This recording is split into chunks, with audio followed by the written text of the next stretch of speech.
Hello and very warm welcome to all of you. तो आज के इस वीडियो में देखते हैं वोकैबुलरी का सेशन 3। देखते हैं पहला वर्ड डेलेटीरियस। इसका मतलब होता है समथिंग एक्सट्रीमली हार्मफुल, यानी कि कोई भी चीज़ जब बहुत हार्मफुल हो, हानिकारक हो। अब इसके सिनोनिम हम देखते हैं डेट्रीमेंटल, बेनफुल, परनीशियस, मेनेसिंग, बेलफुल, पेरिलस भी इसको हम कह सकते हैं। अब इसके सेंटेंस एग्जाम्पल अगर हम देखें, long working hours may cause deleterious impact on personal development. इस एग्जाम्पल से आप इसका मीनिंग अच्छे से समझ सकते हैं कि लॉन्ग वर्किंग आवर्स से पर्सनल डेवलपमेंट पर हार्मफुल इफेक्ट पड़ता है। अब देखते हैं नेक्स्ट वर्ड रेसेंड। रेसेंड का मतलब होता है किसी भी चीज को खत्म कर देना या किसी चीज को रोक देना। इसके सिनोनिम हमारे पास है एब्रोगेट, एनल, रिपील, क्वैश। ये इस तरीके के वर्ड आपको जुडिशरी में बहुत यूज होते हुए दिखेंगे, जिसमें आप ये रिपील और क्वैश सबसे ज्यादा बार देखेंगे वहां पर। अब इसका एक सेंटेंस एग्जांपल अगर हम देखें, 3 farm laws were rescinded by the centre. तीनों कृषि कानून केंद्र सरकार ने खत्म कर दिए। अब देखते हैं नेक्स्ट वर्ड एक्सिलरेट। एक्सिलरेट का मतलब to make someone very happy and excited. किसी को अत्यंत खुश करना या अत्यंत एक्साइटेड करना, उसको हम कहते हैं एक्सिलरेट। इसके सिनोनिम हमारे पास है एक्सॉल्ट, इलेट, ग्लैडन, एनिमेट, ग्ली और एक्सल्टेशन। चीयरफुल भी आप इसको कह सकते हैं। आप इसको यूफोरिया भी कह सकते हैं, EUPHORIA। यूफोरिया भी आप इसको कह सकते हैं। इसका सेंटेंस एग्जांपल अगर हम देखें, we felt accelerated by our walk along the beach. Beach पर वॉक करते वक्त हमें अत्यंत खुशी हुई, यानी कि एक्सिलरेट यहां पर ये परफेक्ट वर्ड यूज कर सकते हैं। अब देखते हैं नेक्स्ट वर्ड कोपियस। कोपियस का मतलब होता है कि किसी भी चीज की मात्रा जब बहुत अधिक हो या बहुत ज्यादा वो नंबर में हो। अब देखते हैं इसका synonym ample, bountiful, galore, abundant, plentiful और इसके अलावा हम यूज कर सकते हैं गशिंग, GUSHING। अब इसका एक सेंटेंस एग्जांपल अगर हम देखें, ही टुक copious notes during the lecture. उसने लेक्चर के वक्त बहुत सारे नोट बनाए। यानी कि टेक नोट्स का मतलब होता है कि किसी भी चीज को अगर हम लिखित रूप में इकट्ठा करें। अब देखते हैं नेक्स्ट वर्ड। ये हमारे पास एक इडियम दिया है, make a beeline for.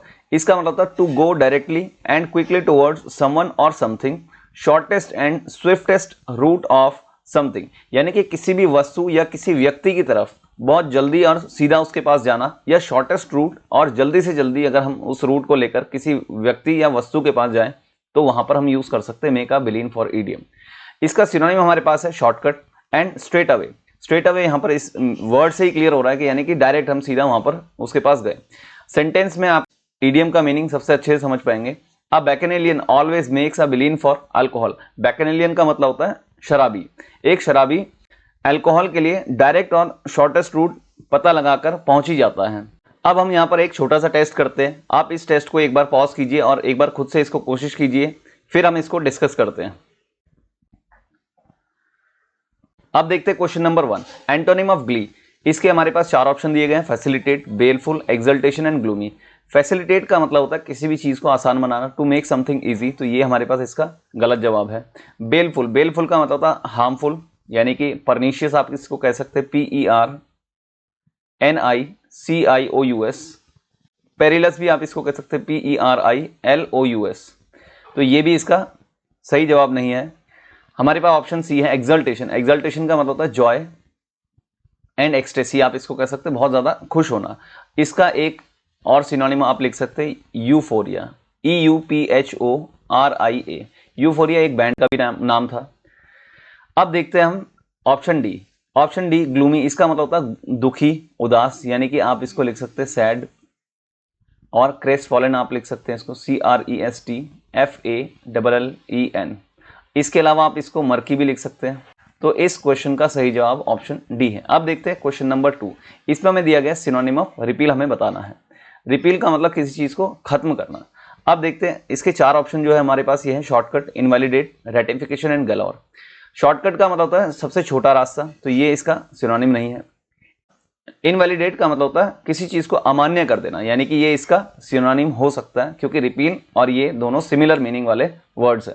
Ratification का मतलब होता है किसी चीज को अप्रूवल देना, यानी कि ये इसका एंटोनिम हो गया और यहां पर हमें इसका सिनोनिम बताना था, तो ये गलत जवाब होगा। गैलोर का मतलब होता है किसी भी चीज की प्रचुर मात्रा में, यानी कि कोई चीज बहुत ज्यादा नंबर में प्रेजेंट हो, तो ये भी इसका सिनोनिम नहीं है। अब देखते हैं क्वेश्चन नंबर 3, सिनोनिम ऑफ ग्लैडन। ग्लैडन का मतलब होता है खुश होना। हमारे पास इसके 4 ऑप्शन दिए गए, candid, euphoria, bountiful and harmful. देखिए हार्मफुल तो वैसे ही हट गया, ये हानिकारक यानी कि ये इसका सिनोनिम नहीं है। बाउंटीफुल का मतलब होता है कोई वस्तु बहुत अधिक मात्रा में प्रेजेंट हो, तो यहाँ पर ये इसका सिनोनिम नहीं है। यूफोरिया का मतलब होता है अत्यंत खुश होना, यानी कि ये इसका सिनोनिम हो सकता है। कैंडिड का मतलब होता है to be very frank, to express oneself very freely, तो ये इसका सिनोनिम नहीं है। अब देखते हैं क्वेश्चन नंबर 4। क्वेश्चन नंबर 4 में हमें बताना सिनोनिम ऑफ परनीशियस। परनीशियस का मतलब होता है हार्मफुल, यानी कि हमारे पास इसके 4 ऑप्शन जो है, kind, propitious, arduous and inimical. इसका सही जवाब है इनिमिकल। इनिमिकल का मतलब होता है हार्मफुल। ऑप्शन सी, आर्डुअस का मतलब होता है हमारे पास मेहनत कश, यानी कि किसी भी चीज में जब मेहनत लगे, यानी कि हार्ड वर्क लगे जिसमें इन्वॉल्व हो, तो उसको हम कह सकते हैं आर्डुअस, तो ये इसका सिनोनिम नहीं है। प्रोपिशियस, प्रोपिशियस का मतलब होता है बेनिफिशियल,